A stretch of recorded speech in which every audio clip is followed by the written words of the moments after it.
दोस्तों, भारत के ख्याति प्राप्त कवि, लेखक और पत्रकार दादा माखनलाल चतुर्वेदी, जिनकी रचनाएं अत्यंत लोकप्रिय है, वे सरल भाषा और भावों के अनूठे प्रणेता थे।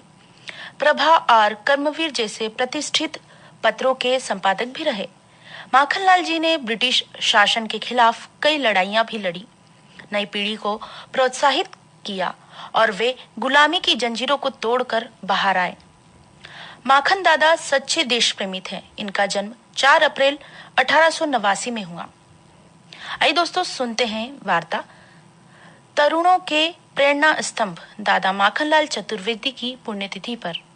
वार्ताकार श्रीकांत साकल्ले। स्वतंत्रता समर के दिनों से आज तक एक भारतीय आत्मा, राष्ट्रीय कवि, लेखक और निर्भीक पत्रकार के रूप में जिनका पावन स्मरण किया जाता है, ऐसे स्वर्गीय दादा पंडित माखनलाल चतुर्वेदी नई पीढ़ी के भी अद्वितीय मार्गदर्शिता थे। स्वर्गीय दादा को नई पीढ़ी से सदैव स्वच्छ स्नेह की प्राप्ति होती रही। तरुण उनकी कविता के, कल्पना के माध्यम रहे। दादा के तरुण को अपनी अभिव्यक्ति का एक स्रोत बनाया। तरुणाई और कविता की विवेचना करते हुए दादा ने लिखा है, तरुणाई और कविता ये दो वस्तुएं नहीं, किंतु एक ही वस्तु के दो नाम हैं। तरुणाई प्रतिभा की जननी की गोद है। उम्र के उतार में प्रतिभा तरुण रह सकती है और अमर अनहोनेपन के साथ बढ़ती जा सकती है, किंतु उम्र के द्वारा जीवन के कील कांटे ढीले होने के बाद प्रतिभा अपने जन्म का प्रथम दिन मनाने नहीं आती। अतः तरुणाई को गिरफ्तार करो प्रिय था, उतना ही जितना उन्हें आराध्य शब्द प्रिय था। इन 3 शब्दों में उनकी जीवन, जिजीविषा और अविभाजित समय को ग्रहण करते रहने की भरपूर क्षमता को देखा जा सकता है। तरुणों पर उनकी अडिग आस्था थी। वे सोचते थे कि जीवन में जो कुछ भी असाधारण और महान है, जो कुछ भी दुसाध्य और दूरस्थ है, जो कुछ भी अच्छा और श्रेयस्कर है, उसे प्राप्त करने का एकमात्र माध्यम है तरुण। कोई आश्चर्य नहीं, दादा स्वयं भी तरुण ही बने रहे। बुढ़ापे को वे निरंतर ललकारते रहे। कौन कहता है कि तुम वृद्धत्व मेरे पास आए। जब जब उन्हें उत्तरदायित्व पूर्ण कार्यों के लिए सहयोगियों की आवश्यकता हुई, उन्होंने पीछे की पीढ़ी को तरफ नहीं देखा। वे सदा आगे देखते रहे। आगे देखने में भी उनकी दृष्टि का एक विशेष बिंदु उन्हें बहुत सचेत बनाए रखता था। वह यह था कि आगे जो है, जो तरुण है, उन तक स्वयं होकर पहुंचना है, यह नहीं कि उन्हें अपनी ओर लौटा कर ले आना है।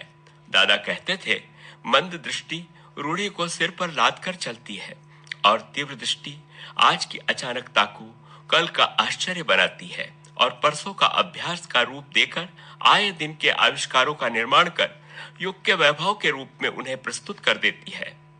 हम है नहीं रूढ़ी की पुस्तक के पथरीले भार, नित नवीनता के हम हैं जग के मौलिक उपहार। श्रद्धेय अज्ञे जी के शब्दों में कहें तो माखनलाल जी ने स्नेह और वात्सल्य के अमृत से ही सींच कर नई पौध को बढ़ाया और फूलने फलने का अवसर दिया। मैं तो अमृतत्व दूंगा कला और जीवन को, हरा हरा रखूंगा हठीले चिर यौवन को। निसंदेह दादा जीवन पर्यंत हरे हरे रहे। गरीबी, राजनीतिक उपेक्षा, जीवन भर शत्रु की तरह साथ न छोड़ने वाली अस्वस्थता, बहुत गहरे और निजी लोगों के विश्वासघात, विश्वास और आस्था से भरे हुए मित्रों का असमय वियोग और सन्नाटों की तरह झकझोरता हुआ अकेलापन, यह सब और भी बहुत कुछ। मगर दादा के लिए यह सब न कुछ था। उनकी हरियाली बरकरार रही, जीवन में, साहित्य में, कला में, सब जगह। स्वर्गीय दादा ने एक बलिपंथी की हैसियत से जब कला को आत्मचिंतन से उतरकर आत्म संकीर्तन होते देखा, तब नए क्षितिजों के कांपते हुए हाथों और घबराते हुए मन को अपनी ओज भरी वाणी से उभारा। द्वार बलि का खोल चल भूडोल कर दे, एक हिमगिरी एक सिरका मोल कर दे। मसल कर अपने इरादों सी उठाकर, 2 हथेली है कि पृथ्वी गोल कर दे। प्राण रेखा खींच चल उठ बोल रानी, री मरण के मोल की चढ़ती जवानी। और जब अपनी पीढ़ी की बढ़ती हुई देखकर थकती हुई अद्भुतता को अनुभव किया, तो उन्होंने पथ प्रदर्शन करते हुए कहा, टूटता जुड़ता समय भूगोल आया, गोद में मणियां समेट खगोल आया, क्या जले बारूद हिम के प्राण आए, क्या मिला जो प्रणय के सपने न गाए, क्या मिला जो प्रलय के सपने न गाए, धरा यह तरबूज है दो फाक कर दे, चढ़ा दे स्वातंत्र प्रभु पर अमर पानी, विश्व माने तू जवानी है जवानी, कौन कहता है कि तू विधवा हुई खो आज पानी। नवयुवकों को दादा ने अनेक संबोधनों से पुकारा है। कई वे उन्हें युग तरुण कहते हैं, कई प्रकृति के मधुर एहसान, कई मधुमेह विकसित पागलपन, तो कहीं प्रलयपंथी, तो कहीं प्रणय की पहचान कहते हैं, तो कहीं प्रलय के गान के रूप में उनका आह्वान करते हैं। उन्हें विश्वास था कि भावी विश्व का नक्शा नई पीढ़ी का नक्शा है। इस नक्शे में आजाद और आदर्शों की प्राप्ति के लिए बेचैन नवयुवक ही अपेक्षित रंग भर सकते हैं। गुलामों और बूढ़ों से क्या होना जाना है। ओ अज्ञात हठीले भारत के मधुमेह विकसित पागलपन, ओ बेमूछों की दुनिया के तू किशोर, तू अल्हड़ बचपन, उठ तू युद्धोत्तर जग की प्रवंचना में आग लगा दे, ये गुलाम ये भले आदमी ले गंगा में डाल बहा दे। वे जानते थे दुनिया का कल अतीत के हाथों में उतना नहीं है जितना वर्तमान के हाथों में है, और वर्तमान कहाँ है, वह है तरुणों के नन्हे उत्साहपूर्ण हाथों में। फेंक तराजू रे बलिपंथी, सिर के कैसे सौदे सट्टे, बहुत किए मीठे मुंह जग के, अब उठ आज दांत कर खट्टे, बूढ़े युग के बूढ़े सपने नन्हे हाथों से दफना दे, ओ पूरब के प्रलयी पंथी उठ चल एक भैरवी गा दे। भविष्य और तरुणाई पर दादा की आस्था विस्मय जनक थी। उन्हें भरोसा था कि कल जब किसी महान उत्सर्ग यज्ञ में संविधा की आवश्यकता होगी तो उन्हें कहीं भटकना नहीं होगा, न निराश होना पड़ेगा, न विचलित होना पड़ेगा, अपितु वे अपने उस विराट की अभ्यर्थना तारुण्य के अक्षय बलिदान से आजीवन करते रह सकेंगे। चले आओ प्रलय के गान मेरे, बंधे आओ प्रणय पहचान मेरे, तुम्हें मैं अंजुरी भर भर चढ़ा दूं कि पागल हो उठे भगवान मेरे। साहित्य और राजनीति दोनों ही क्षेत्रों में तरुण पूज्य दादा में अपनी गहरी आस्था रखते थे। युवतर प्रतिभाएं बराबर न होकर भी कभी उनके निकट छोटी नहीं हुई। स्नेह का संबंध एक साथ ही दोनों भावों का निर्वाह करता रहा। दादा ने कहा भी है, तरुणाई मेरी कविता का स्रोत है। वस्तुतः तरुण को ही कली मानता हूँ, वही आगे चलकर फूल बनने का सौभाग्य पाती है। मुझे कलियों को तोड़ने में दुख होता है। पीढ़ी को तुम गान दो तो प्राणों की उठान भी दो, सपने फूले तो बलि के पुष्प भी फूले, कली चटके तो आकाश से गोलियां भी चटक दे। एक पूरी पीढ़ी इस ज्योति केंद्र के आसपास दादा कहकर अपने को स्नेह सिक्त और गौरव मंडित अनुभव करती थी।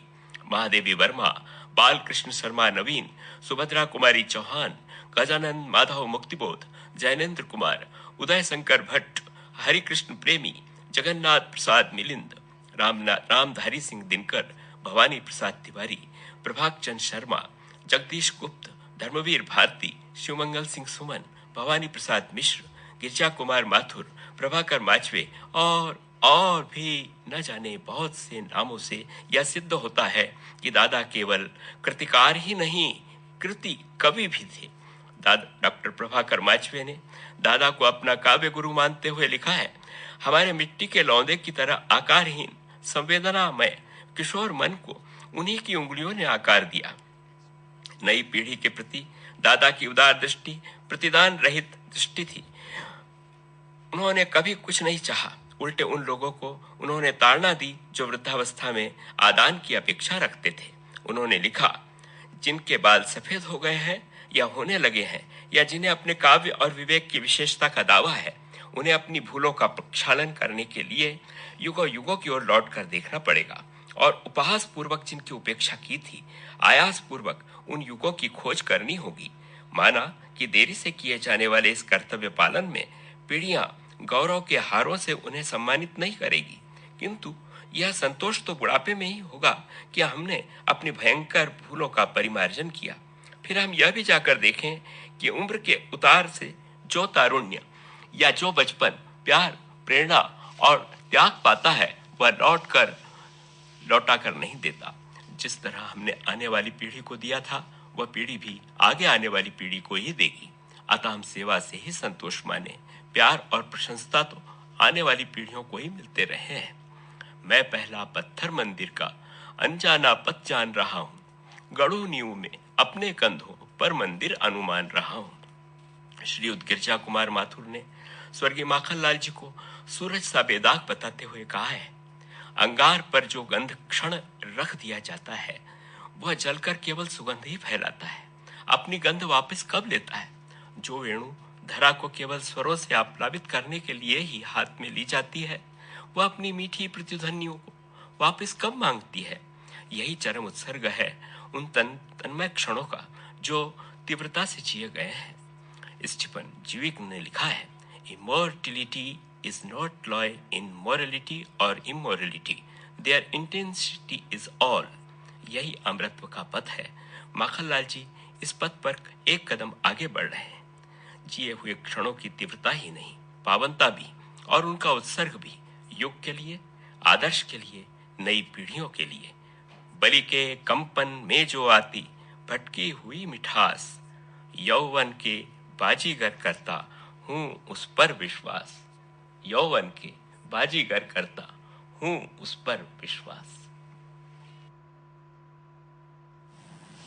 अभी आप सुन रहे थे माखनलाल चतुर्वेदी की पुण्यतिथि पर ये वार्ताकार थे वरिष्ठ साहित्यकार श्रीकांत साकल्ले।